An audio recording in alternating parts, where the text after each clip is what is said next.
Good morning, good afternoon, and perhaps even good evening for some. Thank you all very much for joining this panel discussion on the impact of COVID and the research enterprise. My name's Susie Winter, and I'm Head of Communications and Engagement at Springer Nature. I'm delighted to be joined by Rob Johnson and Roger Schonfeld, both of whom will be sharing some insights from yet to be published research they've been conducting on this exact topic. Rob is the founder and director of Research Consulting, a mission-driven business which works to improve the effectiveness and the impact of research and scholarly communication. He began his career as a consultant with KPMG, the international professional services firm, working in the UK and New Zealand, and spent 4 years as head of research operations at the University of Nottingham in the UK. Since founding Research Consulting in early 2013, he has led more than 100 projects in the field of research and scholarly communication, serving universities, funders, publishers, vendors, and software suppliers. Roger directs Ithaka S&R's research and advisory program for libraries, scholarly communication, and museums. While the program of research evolves steadily, this year he has turned his focus substantially to the academic research enterprise. In addition to his work for Ithaka, Roger serves on the board of the Centre for Research Libraries and writes for the Scholarly Kitchen. He began his career at the Andrew W. Mellon Foundation, working on a project on college sports and educational values. Before I hand over to Rob and Roger, let me just say a word about how these projects came together. Recognising the vast uncertainties about where the research enterprise is headed right now, Springer Nature partnered with Research Consulting and Ithaka to support these studies. We wanted to contribute to an evidence base that would hopefully help research funders and university leaders make the case to their national governments and funding agencies of the need to guarantee continued support for the research enterprise throughout the COVID-19 crisis and beyond. Please do post questions and comments in the chat box. We're going to make sure that we have ample time for us to address them at the end of the presentation. But without further ado, over to Roger and Rob.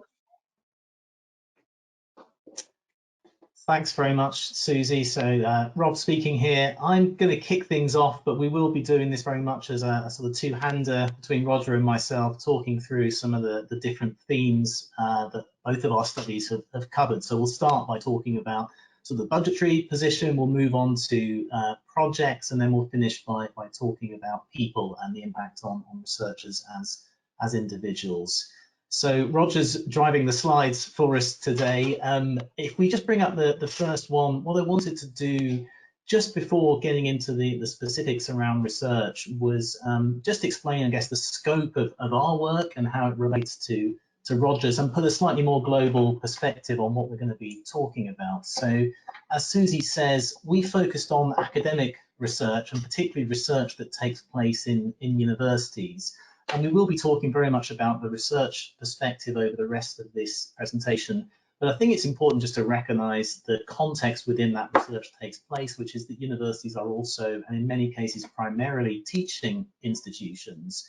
And one of the jumping off points we took for our research, which you can see on this slide here, is just looking at the different levels of risk and exposure that universities have in terms of particularly international students. So depending on where you are in the world, this may or may not have been something that's in the news, but certainly here in the UK, the risks to international students being able to travel to the UK and attend universities are very significant. And I think what this slide shows is why that's quite so significant to some countries, and particularly to the UK and Australia, which were the countries we focused on in our studies. So what you see on that graph is along the bottom is the proportion of the total students in higher education in a country that are from international sources. So for the UK, that's about 18% of the total. For Australia, which is pretty much the highest in the world, it's about 27% of all students are international, and of course a large proportion of that is from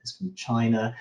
And then the y-axis there is showing what proportion of the country's researchers are based within universities. And again, you see that some countries, including the UK and Australia, have a very high proportion of their research activity within universities. So really the point this is making is that some countries are much more exposed to these kind of international movements of people, and international students tend to pay a premium, which in many cases actually subsidises research activity.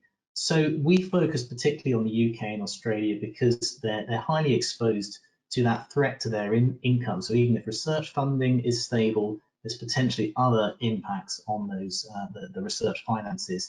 Now, the US isn't on this graph just because the OECD doesn't have directly comparable data, and that was the data source that we use. But we know there's about 5%, I think, of international students at US institutions. So it's not the same level of exposure as in the UK and Australia, but it's certainly a significant factor. And of course, in all countries, this will vary substantially between regions and individual institutions. So that was the kind of rationale for us, focusing on the UK and Australia, just this particularly acute level of exposure to other factors that could impact on research. I'm going to hand over to Roger to introduce the next section, just looking at funding and how that's been affected by COVID. So over to you, Roger. So I'm going to start by framing out how higher education is structured in the United States based on its revenue sources. So you can see here student tuition and state appropriations from state governments, hospitals and healthcare, research grants, endowment distribution, and this sort of other ancillary fees. These comprised some of the major revenue sources for higher education sector as a whole in the United States. And one of the things that our analysis shows here at Ithaka SNR is that many of these sources are going to be in decline as a result of the pandemic. So, for example, we expect to see tuition going down. At least somewhat. We expect to see state appropriations decline. We've already begun to see revenue from hospitals and healthcare decline, perhaps counterintuitively, but as non-emergency clinical services and surgeries have been postponed, there's revenue pressure on hospitals and healthcare. And we expect to see other revenues, which are ancillary, use everything from facilities rentals and so forth to decline. So there's pressure, broadly speaking, on the budgets of many of the higher education institutions in the United States. The one area that perhaps ironically looks to be a bright spot is research grants, grants and contracts that support scholarship and research. And in the United States, most of that funding is a substantial portion of that funding is provided by the federal government through competitive award processes, as well as through an array of private foundations. And so my colleague Jane Radicke and I at Ithaka SNR wanted to do a broad landscape review of what is going on in some of these areas. And as we looked into research budgets, we're basically looking at this issue around the 14%, if you like, which of course is distributed unequally or differentially, mostly towards or substantially towards major research universities. And we wanted to look into what was going on with those budgets. We also spoke with about a dozen leaders of the research enterprise to try to understand from them how some of these budget issues would be impacted. And here's a little bit of what I can share. Universities were able to use one of the things that's most important here is that when the research processes were suspended in March, most of the labs, so-called non-essential research was shut down, field research was suspended, but the federal government issued some policy directives that allowed universities to keep spending against those grants, even if the activities supposed to be funded by those grants were unable to be completed. So that meant that the flow of revenue from that 14%, from that federal research funding, continued not completely uninterrupted, but largely uninterrupted. When we look at funders in the U.S., we don't see a lot of reason to anticipate substantial budget reductions for research funding, those research grants. If anything, we've seen some stimulus funding over the last 7 months that have gone towards some of the research funding agencies, in particular for COVID-related research. So that's actually, that 14% feels like it's one of the few, if not the only, parts of most university budgets that's stable, if not even growing. However, that's not to say that there aren't any threats or aren't any risks.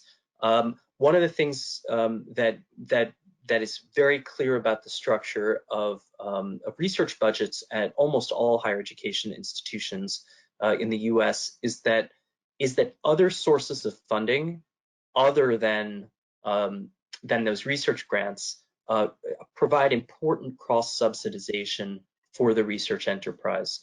Instruction often is a profit center in that sense. Healthcare often is a profit center in that sense. And as you saw before, both of those are in decline. The types of specific services that are likely to be affected is not the direct support of research, though there may be some of that, but rather scientific research support and possibly capital expenditure for new facilities and equipment. In that sense, we're seeing real risks to everything from the academic library to research computing, shared core facilities, shared core equipment, and even research administration. And those are some of the areas that we believe universities are going to be cutting back on, and as a result of the inability to continue to cross-subsidize at those rates. So now I'll turn things back over to Rob.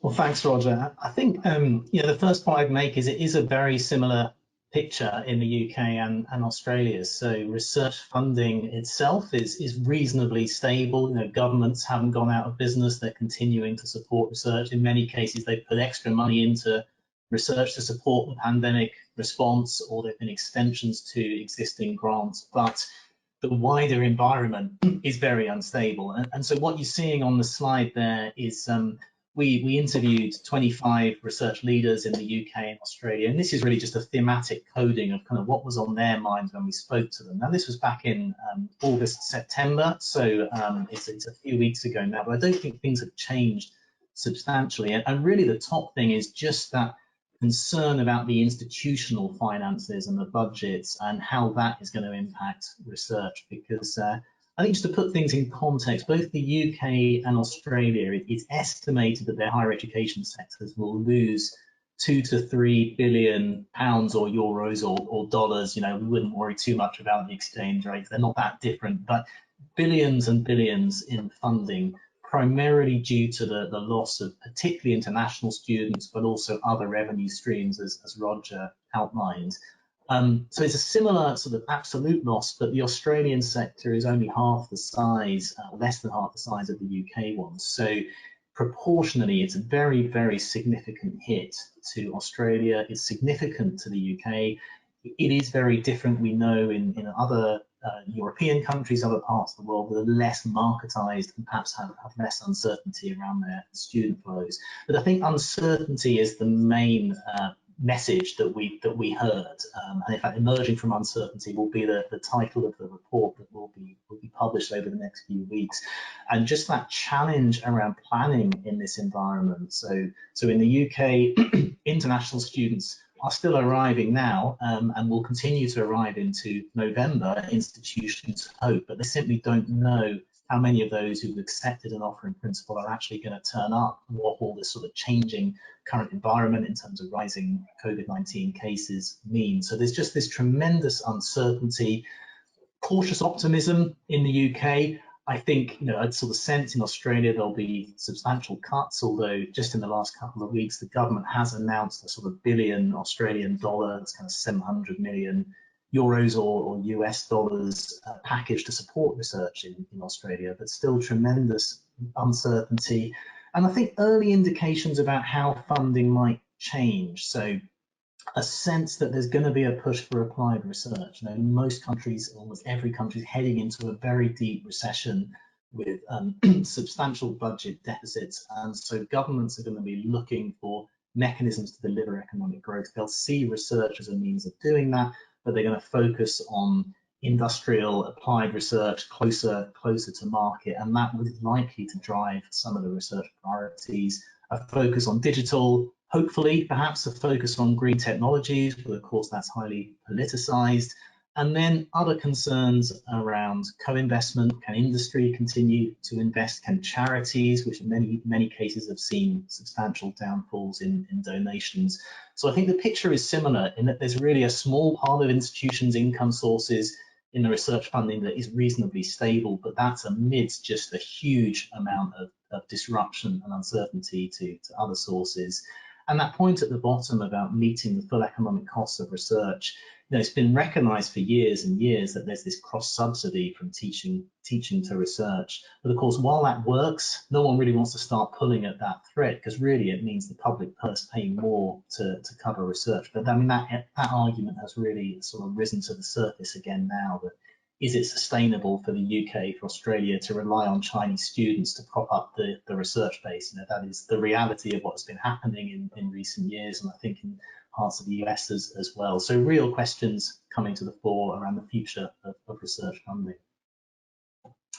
So I'll hand back to Roger then, just to dig a bit further, I think, into what this means for people doing research on the ground and some of the projects. Yeah, thanks for that that great run through, Rob. So I want to talk a little bit about some of the impacts that we've seen on research projects and really on the pace and practice of research in the US. This suspension of non-essential research activities in the early spring, late winter, and which lasted well into summer in many institutions, was absolutely unprecedented period of time for all of us in so many reasons, in so many ways, but certainly for research administrators and research project leaders, principal investigators, and so forth, that faced real dilemmas about how to safeguard their stock, their samples, their animals, and so forth during this shutdown. There was a substantial pivot among many researchers towards moving their laboratory activities towards COVID-related research. That pivot is probably unprecedented in terms of the shift in research priorities for so many laboratories, so many scholars in parallel with one another. The collaborative dynamics around that were fascinating. The ways that research collaboration developed so quickly and organically on a cross-border basis was there'll be some very good studies to be written about exactly how that happened and what enabled it, what some of the barriers may have been. Now, over the last 2 months or so, especially in August, in the summer in the US, universities realized that the federal government was no longer going to continue funding the research enterprise if the labs didn't reopen. They weren't going to be able to just keep spending against their grants if they weren't doing the funded research. And whether this is causal or related or just coincidental in terms of timing, the universities at that point began scrambling to reopen their labs. And at this point, many, not all, but many research activities have successfully restarted. Social distancing, shift work, other ways of using essentially laboratory facilities, shared equipment in much different patterns, both in terms of time and space than had been used before. One thing that we looked at quite a bit was some of the ways that scholarly communication was disrupted. As you know, I'm sure everyone realizes we're not doing conferences face to face right now. We haven't been for some time. We're not expecting to be doing that for some time. And so, some of the natural ways that scholars met and collaborated, communicated with one another were disrupted. And at the same time, there were needs for new kinds of services. I'm sure many people on this session are quite familiar with the vastly accelerated editorial and peer review processes that many journals have implemented this year, and some of the ways in which those processes have really met the needs of the moment. But as well, we've seen some real challenges in terms of research communication. The media, the public scrutiny of science as it's in process is probably unprecedented this year. And we've seen unfortunate politicization of research papers, research findings as they're coming out and being debated by scholars and scientists. Suffice it to say, there are substantial unanswered questions that we'll be pointing to about the resiliency of the research enterprise. What does happen if what lessons have been learned from this experience? What will some of the lasting changes be, and what might be some of some of the longer term expectations here. So I believe with that, I'm going to turn things back over to Rob for a take from the UK and Australia. Yeah, so I was just going to dig a little bit further into the question around research income and information and scholarly communication. And in fact, just looking at this now, I think it's been a kind of truism of the pandemic that in many cases it's just exacerbated or accelerated existing trends. And I think if you look at the kind of headlines down the right-hand side, you know, most of these things I could have put up on the slide 12 months ago, and most people would have thought, yeah, that sounds about right. Transition to open science, budgets under pressure, accelerating shift to digital content. But I think it's the pace of change and the level of significance that is now attached to all of these trends that has changed as a result of COVID-19. What we did find in talking to institutional leaders, and this was both librarians but also pro-vice chancellors for research or their equivalent, is I think open science has moved up the agenda, and I think the recognition of that public interest in access to research information, obviously just the published peer-reviewed articles being quoted on the front page of newspapers, all of that. This has very much permeated the consciousness of kind of senior leaders within the institution, and I think there is a sense that this is now something that people do expect and want to happen. But at the same time, there is just an operational challenge of lack of capacity, and and this is again the theme that ran through those interviews is just the number of challenges that particularly the leadership within institutions are having to juggle, and the pressures that those senior leaders are under. So I think open science, open access, better access to data, recognized as becoming really important, but also something that isn't necessarily there screaming at you in the way that some of the student issues, the health and safety of staff might be. So a priority in the medium term, limited capacity to engage in the long term, and of course, as in the second item there, real threats to library budgets. So I think what we heard repeatedly and understandably is that institutions are going to try and prioritize their people. They need to safeguard that research capacity, which is something we'll come on to talk about. And I think the last thing any organization wants to do is to be letting people go, to be making job cuts. So of course you look first at other parts of your budget, the kind of non-pay items, and the library expenditure on subscriptions is a significant cost. So there's a sense that is at risk, and perhaps it's sort of proportionally more at risk than some other aspects of institutional spending. But again, a huge amount of uncertainty. So we've got that wider picture around the student recruitment, around government funding decisions. So I mentioned the Australian government has really just come through with a kind of research bailout for universities. So it's not clear how significant those threats to library budgets are going to be.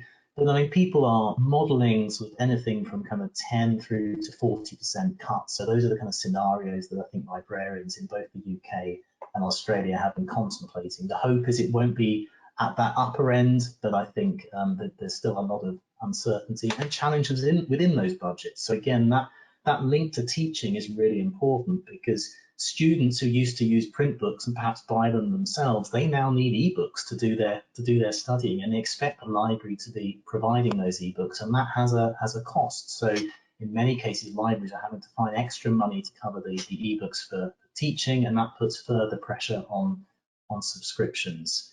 I think we've also seen, obviously, a sort of accelerated shift to digital content, but also what we heard from many of the librarians was just this kind of reaffirming of the importance of the library and of physical space. So when many libraries obviously closed completely back in sort of March, April, or even earlier in Australia, but generally when they reopened, they found there was a real flood of interest. People wanted to get into the library, they wanted to use that space. So this kind of tension, which I think we all experience, of things moving online, but actually people still value the physical space, physical artifacts and resources. So what we're really going to see, I think, in many cases is, as it says at the bottom there, kind of moving to digital first infrastructure, but it's not digital only infrastructure. So that's the kind of challenge for institutions, is they've got to invest more in digital infrastructure, and I think this is of course true for publishers and other actors as well. But it's not as if we're leaving behind the physical entirely. People still value that, so they've got to kind of invest and maintain that on both fronts. And a number of suggestions around publications. So those of you who've listened to some of the Frankfurt Book Fair events on scholarly publishing, you know, submissions are up substantially in many cases, and not just in kind of biomedicine and epidemiology, but in arts and social sciences. So there's been a lot more article writing and submission by researchers. We also know that there's been more applications for funding, even if there isn't necessarily more funding to be won. So there's some real perturbations in the sort of patterns of activity, and I think the sense is much of that will continue into next year, but the longer term impact is hard to say, and will depend on some of the sort of personal factors and circumstances, which I think we'll come on to next. And I think I'm kicking off this one. I think that's my slide next, just picking up the people side, if that's okay, Roger. Yes, we'll get our ordering. There you go. So we did want to finish, I think, but very much last but not least, you know, what has it actually meant for researchers as people and individuals, kind of as all of us are trying to live and work in the midst of this pandemic. And I think the concern that came up over and over again is really the uneven impact of COVID-19 on researchers and what that means for equality, diversity, inclusion, and well-being. So I think many people echo the sentiment that, you know, there's been tremendous progress within academia and society more broadly in improving diversity, in getting towards gender equality, other forms of inclusion. And there's a real fear now that much of that progress will be lost. And so I think it's, you know, fairly well established that in many cases, people with caring responsibilities, which will typically tend to be women, are less able to contribute, and we've seen that in a number of different elements. So we've seen that I think the British Medical Journal published a study showing that only 1/3 of authors on COVID-related publications are women, and that's lower than they would normally expect to see. So there are some very unequal impacts, and at the same time, I think institutional resources to sort of support and address those inequalities are very stretched, because everyone's working in a financially constrained environment, in a sort of a virtual environment. So a recognition that there's a lot of challenges there in terms of equality, in terms of mental health and well-being, and it's very difficult to target those. So I think what a recurrent theme was from our work is that funders and universities, and I think all actors within the research system, are going to have to think about how to take account of that and how to adjust their expectations going forward, so that people aren't unfairly penalised because of that impact of the pandemic due to kind of their personal circumstances and situation, their career stage, you know, we see a number of other examples of that uneven impact. So unsurprisingly, kind of the young are penalised more than the old, those kind of early career researchers, postgraduate researchers in what are inherently quite unstable positions. That instability has obviously just been enhanced even further as a result of the pandemic. Very, very tough job market at the moment, of course, in academia. And that's leading many people to think about, well, what is the role of research training? What is a PhD preparing people for? And again, this is not a new question. This is not something that hasn't cropped up before, but it's become more acute. So if there aren't going to be those academic jobs, if there's even fewer of those academic jobs than before, how do we equip our kind of early career researchers to be able to move into other careers and to look at alternative possibilities? So a lot of concern about careers, about safeguarding that pipeline, and also recognition that, you know, the disciplinary impact of this is going to be very different. So it depends on what sort of materials and access and resources you need to do your research. Can you do it in the digital realm? And longer term, as I was saying, what are funders going to be prioritizing? Where is the money going to be? Where is the societal need? So I think many changes that will manifest themselves in different ways for different people. And I think at the system level, It's about making sure that, you know, there aren't a huge number of people who are just lost or a lot of unfulfilled potential because of that unequal impact, and being ready to make adjustments to mitigate that as far as we can. I think I'll let you comment, Roger, on the US perspective on some of that. Perfect. Thank you, Rob. Well, let me just echo a lot of what Rob's. Oh, sorry about that. Let me just echo a lot of what Rob has just been sharing.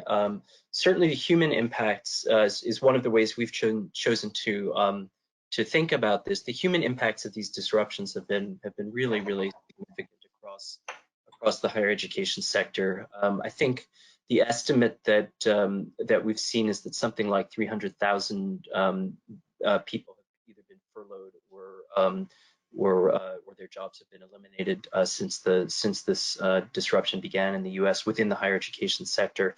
So we're certainly talking about substantial impacts. You know, a lot of adjunct instructors have lost their positions.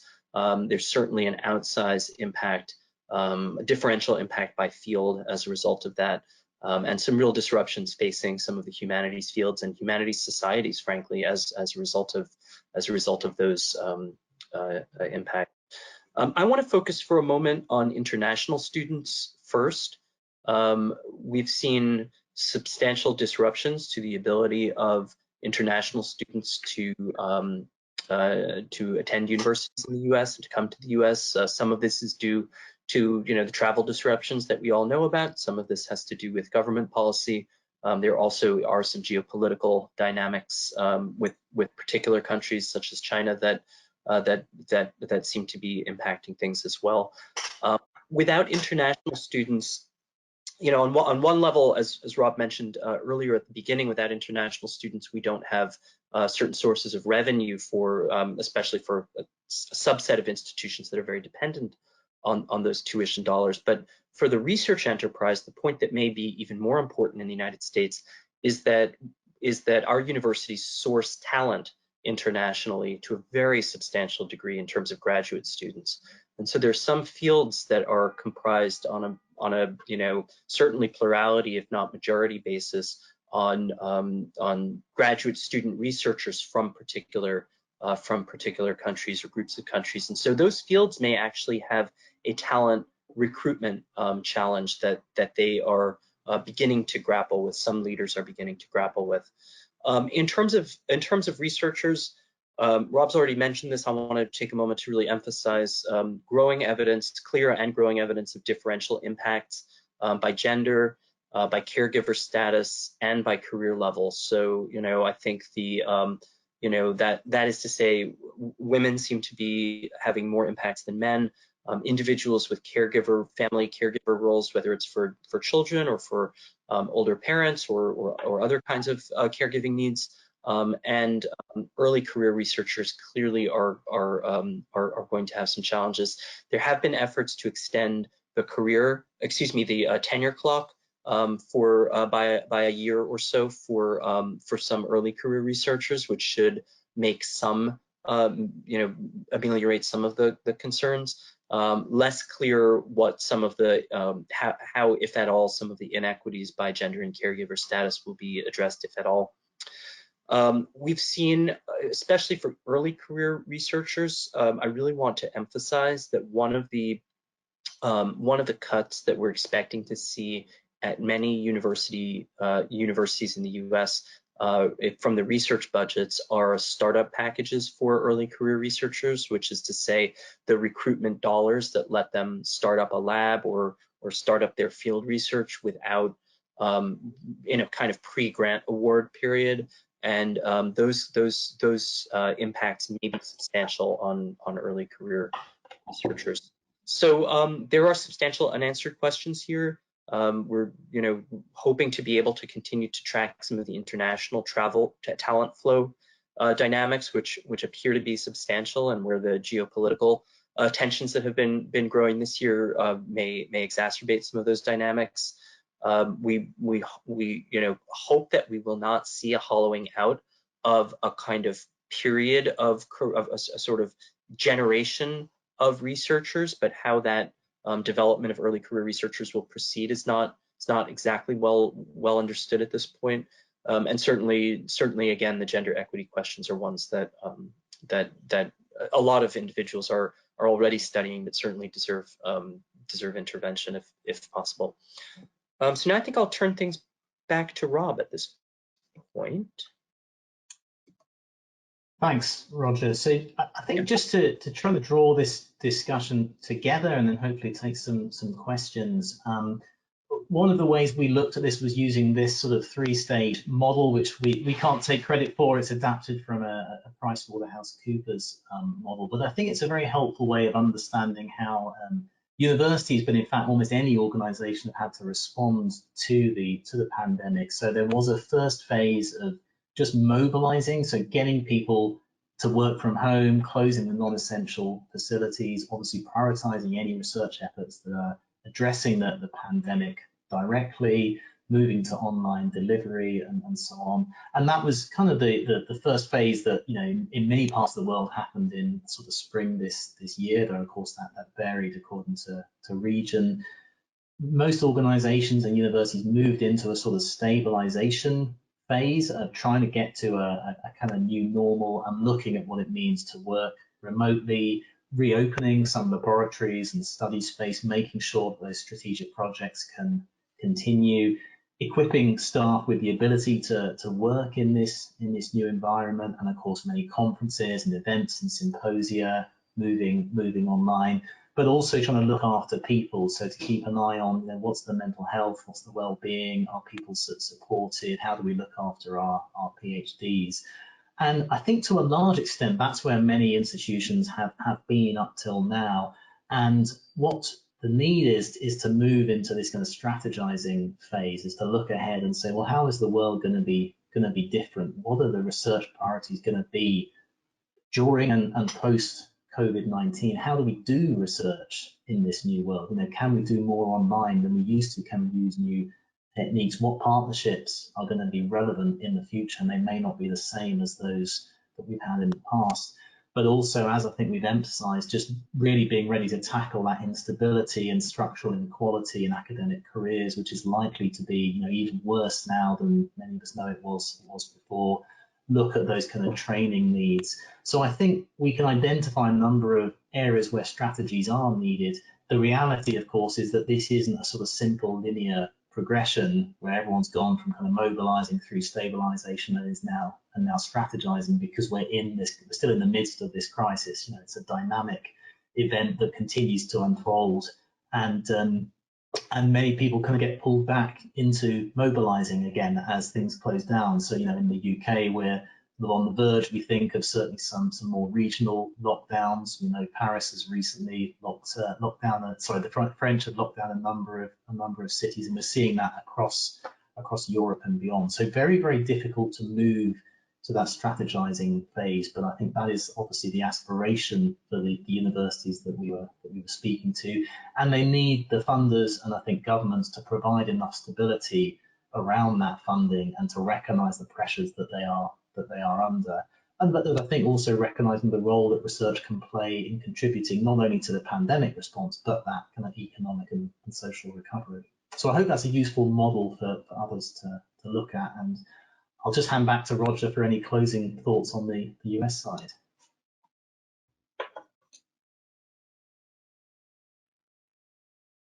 So I think I will just close by saying that we're seeing, you know, some real questions about the extent to which things have returned towards an intermediate period of stability right now at many universities, and whether there is a model that, even if it's not a desirable one, at least can be maintained for this academic year, or whether, you know, what additional uncertainties may arise. I think, Rob, you used the word earlier, uncertainty, to describe some of the dynamics here, and I think, you know, the pandemic, of course, is the biggest disruptor in a lot of ways, but certainly in the US we're facing some substantial political uncertainty right now in the lead up to the election and the period after that, potentially. And we're also, you know, experiencing some geopolitical tensions especially with China, that have been gathering, that I think intersect with some of the issues that we've been talking about today. So, you know, if the sector has a period of stability now for the next year or so in the dynamics that it's achieved, I think you know, that will mean some challenges for many institutions, especially smaller ones, less globally known institutions, that I think are going to see quite a bit of decline. But we're also you know, carefully monitoring what will happen with the research enterprise itself. So maybe we'll draw things to a close there and see, Susie, if there are questions or how we want to go forward. Yeah, thank you both. I mean, absolutely fascinating, and I think it just sort of really goes to show this how much, you know, the impact of the pandemic is just permeating through every element of the research enterprise. You know, you might initially just think it is just to do with budgets and, you know, potentially, you know, less money, but actually when you talk about, particularly I think that last section on the people and the human dimension and the impact it's having on people's careers and job stability and ability to do to conduct their research in the way that they want to be able to do it, is just, yeah, incredibly insightful. So thank you both very much. We do have some questions in. Other people in the session, please do submit your questions into the chat box so we can get Roger and Rob's views on them. Let me just start with what we've got in at the moment. So they're interested in the balance of government research funding by domain in the US study. So probably one for you, Roger. It says at the European level, we are seeing some real increases for life sciences funding for understandable reasons, but research funding across other domains is likely to be reduced. So actually, that was a point that I always thought we'd pick up from Rob's slide as well. You know, what is this going to be? This tension between academic disciplines, I think. Did your research sort of pick up any thoughts on that? Certainly. So certainly the growth in funding this year has been in the health sciences, the life sciences, et cetera. You know, focused of course specifically on COVID and response around it.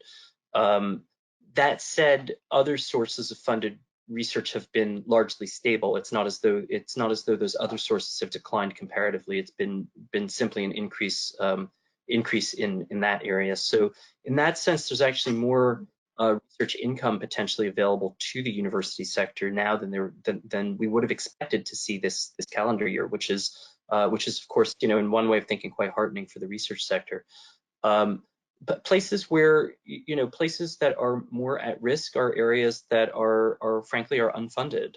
So, you know, much of the humanities research in the US is not, for example, is not externally funded. And I think you know, as you know, universities will likely choose to increase teaching loads and take other cost savings steps to you know, squeeze greater productivity out of faculty across the board.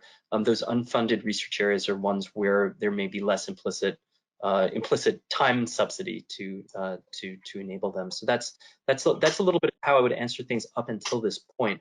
I think, you know, looking ahead, you know, 2 years, 3 years, 5 years, I think areas that we may want to give some thought to are the extent to which the balance between some of the basic research that's typically federally funded and some of the applied research that where there is, I think, some growing reason to think there may be interest in.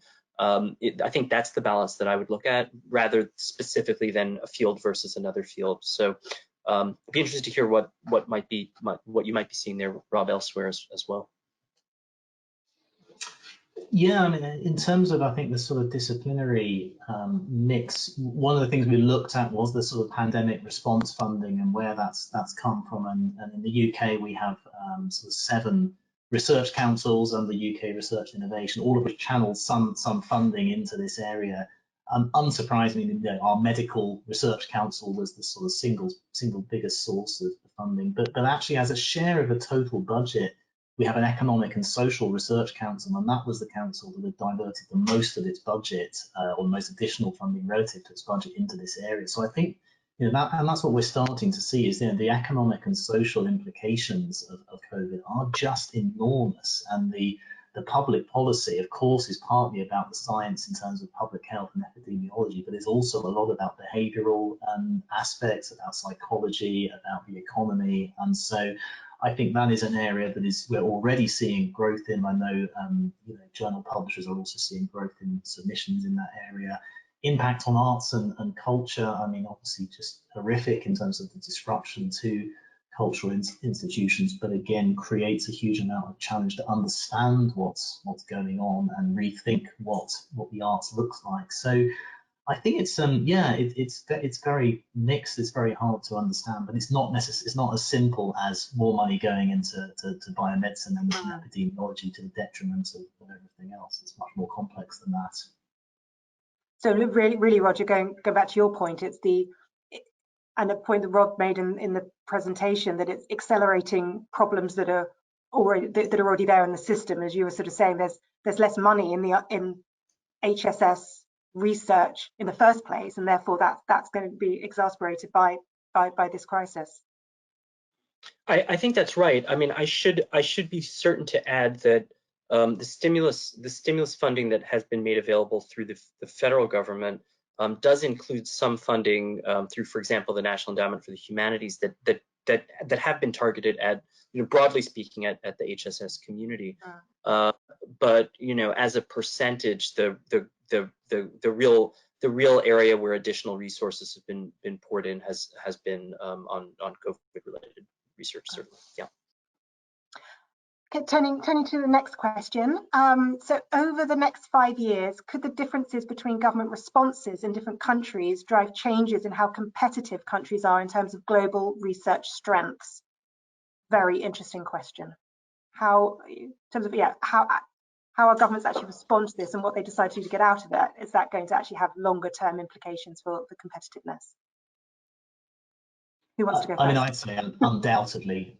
So I think in terms of the countries we looked at, we primarily looked at the UK and Australia, but we did also do some case studies further afield. I mean, Singapore is one that really stood out, and of course, many Asian countries have had that benefit of the SARS virus in the past and have learned from that. And I think we were very impressed with what we sort of heard about Singapore's response in terms of stability, maintaining research funding, actually the integration of universities, public health, other actors. So I think they were an example of a country. Obviously, it's a small country, more of a city state. These things don't necessarily transfer, but I think that had shown a very positive response. We also saw, I think in Australia, in the last couple of weeks, they have announced government support, but there's a great reluctance, I think, from the government to step in and fill the gap faced by universities, which only after a lot of lobbying has sort of been filled, but there's already been cuts implemented. So I think undoubtedly the government response is going to have a huge impact. Again, it's going to be about existing trends, and it's not, China is going to become, if not already, the dominant research power, I think, whatever happens in terms of government responses. But in terms of other countries and success and where they look for collaborations, the funding that governments adopt, but also, as Roger's alluded to, I think that broader political environment. Clearly in the UK, we have Brexit, there's questions about the future research relationship with Europe. These things are very important, and government decisions will have a big role in shaping how that plays out over the next few years. Yeah, I think that's exactly right, and I think that a couple of factors I would just add for our consideration. I think that countries that have a more diversified base of revenues for their higher education system in general probably will have a little bit more resiliency as opposed to those countries where they're entirely. There could be some. Let me put it this way: there could be some risks. From a U.S. perspective, there will be some risks to government support in the coming years for higher education, just inevitably as this spending cycle that we're in right now, as governments take stock of their sort of fiscal circumstances. So I think that there will be some resilience from diversity in terms of revenue sources, and that may make a differential effect, Susie, to your question about different countries and different models. You know, we already saw, you know, in the EU, you know, challenges in meeting recommended, you know, research funding targets this year, and you know, so I think that those issues may play themselves out differentially, and I certainly, you know, I certainly would anticipate that the other issue that is much on my mind right now is this question of which countries are funding what types of research. So, you know, we have some countries that are more likely to fund basic research, some countries that are more likely to fund various kinds of applications or the development side of things. And I think, you know, I won't be surprised if there's an effort to rebalance some of that, and I think that could have some longer term effects as well. So I think we are. I don't know if it will be research competitiveness exactly, but you know, certainly the question even of which universities will have the capacity to absorb more research funding is an interesting one. In the, you know, given that, you know, as Rob and I both spoken to, the research enterprise is cross-subsidized by other revenue sources, some of which may be in decline. It may be the case that some institutions will find themselves uninterested in absorbing more research funding because ultimately it means they take a greater loss and they need to cross-subsidize it more and they don't have the resources to do that. So if that were to prove to be the case, we could also see some competitiveness dynamics even within country in terms of, you know, which institutions have the financial wherewithal to absorb more research.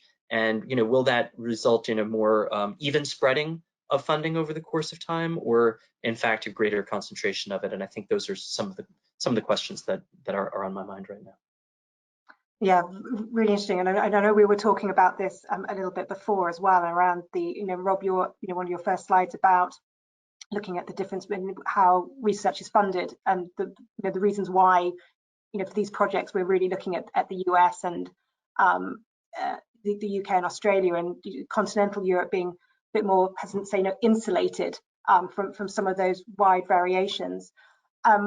No, and Roger, you sort of mentioned the US elections and other things, and Rob, you mentioned the B word with Brexit. You know, is the fact that both, you know, the US and the UK have got big, you know, those governments having big other things to focus on and on their agenda, talking about, you know, competitiveness and the government responses. You know, the fact that government, you know, the UK, our government's attention is elsewhere as well. It's trying to combat this, and so how much is that going to impact our ability to you know, to focus on the need to ensure that research is still funded? I mean, it's obviously central to what we're doing in our interests, but governments in the UK and the US have got so many things going on that is this in danger of slipping really low down their list of priorities? Well, maybe I'll say that I'm sorry to say that the research enterprise has been getting more political attention in the U.S. over the past year or two, and you know, that's not from a perspective of national competitiveness in exactly the way that I think you've been referencing, Susie, but rather in the sense of there's been substantial attention given to the risks of foreign influence and research security with to China, and I think that set of dynamics is likely to maintain itself. Changes in style without any question, but it's likely to maintain itself in terms of the substance in a Biden administration if there were to be one. And I think that means that the research enterprise is likely to stay in the media and stay in the political sort of political and national security consciousness for the foreseeable future, which, you know, has some strengths. Certainly, it means that there will be more, you know, high-level political attention and potentially some of which could be quite positive, but you know, also some at the risk of some real interference, which has some negative, you know, potential as well. Steered that in the wrong direction from your perspective, but I can't help but mention that issue is just weighing on everyone right now. Yeah. It's yeah, I mean it's a different situation in the UK with different sets of challenges. I think broadly speaking, the UK government is pro research and has committed to increase the level of spending on research as a percentage of GDP. I think they're getting there by lowering GDP rather than increasing research spend at the moment. But there is a sort of pro research agenda. I think the challenge in the UK is the role of universities within that, because that's about the headline level of R&D in the spend in the economy, and how much of that should happen within universities. So the slide I showed at the start, the UK does have a very high share of research in universities compared to countries like Germany, Japan, South Korea, obviously very successful R&D countries producing countries. Much more research happens in industry or in research institutes. So I think there's a question as to whether some of that funding will be diverted, perhaps not away from universities, but any additional funding will go elsewhere. So I think that's the real challenge in the UK for the university sector is can they sort of retain that central role in the research enterprise, or do they seem to be marginalised, given also this push for industry-focused research, applied research, digital green technologies? Are universities the right places to tackle that, or do we see the funds flow elsewhere? So that's the battle that universities, I think, need to fight in the UK. And can I chuck sort of China into that as well on a slightly different level, because obviously China's already massive research powerhouse. It locked down first, but it's coming out first, and we're not necessarily seeing the same sort of second wave effects that we're seeing in Europe. So what do you think the impact of that will be? But also more practically, because they are opening up, they did come out of it first. Are there any lessons we can learn from the Chinese research community about how to come out of this with everything still intact?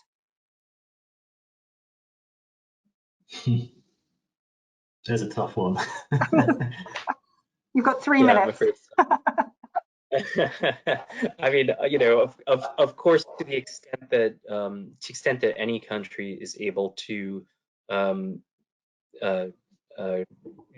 reduce so dramatically the incidence of the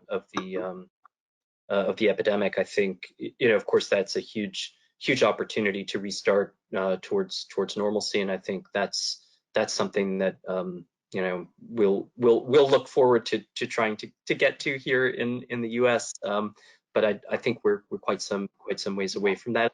Look, the future is unpredictable. I mean, I certainly wish all of us speedy end to this, but as we know, we're seeing whether it's the continuation of a first wave or the beginning of a second wave or whatever it may be. And I think it's very easy for any country to declare premature victory. So we'll hopefully all of us be able to declare global victory very, very soon. Nicely put. I can't say anything better than that. Yes. So finally, I think as a final question, just coming back to your research projects, did you two do an awful lot of research in this space, and you talk to the people that you talk to an awful lot. I mean, was there anything that surprised you from the research that you weren't expecting to hear or to find out or to know?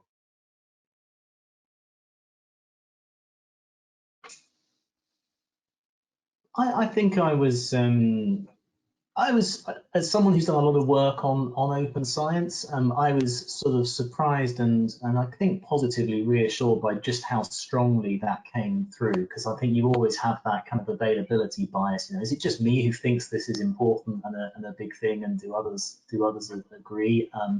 So I think that was, I guess, to some extent a pleasant surprise, because that's my own sense of this is a big moment for open science and in terms of the level of public interest. So seeing that validated from others, beyond the library community and those who are kind of directly involved in this, that this is now very broadly recognised as an important agenda.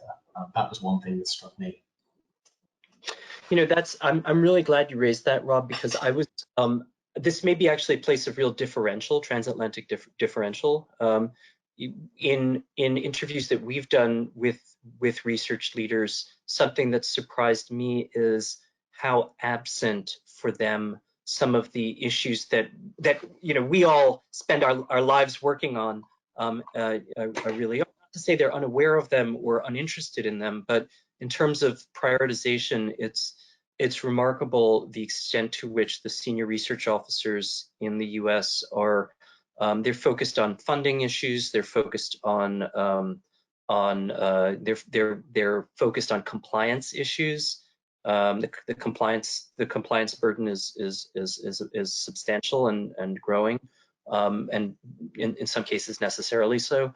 And they're focused on shared facilities, instrumentation. If you interview 20 senior research officers, when we interviewed senior research officers, everyone is talking about how do I fund the next generation of electron microscopes on my campus. Like there's a technology breakthrough in the last few years, and they're $20 million or $30 million a pop, and we need one if we're going to stay competitive in certain fields. And so we're hearing those kinds of issues that, for better or for worse, seem to be occupying bandwidth and attention more so than will the library be funded sufficiently, or what can we expect in terms of the future of scientific publishing? And not to say they're unaware of or disinterested in those concerns, but they just don't, maybe organizationally, just haven't risen as much to their attention. So I think that may actually be an interesting transatlantic difference that we should dig into a little bit further. Wonderful. Well, we are out of time, but I think we definitely could have continued talking about this for a lot longer. Roger, Rob, thank you both very, very much for being part of our panel discussion today. Thank you so much. Thank you. Thank you.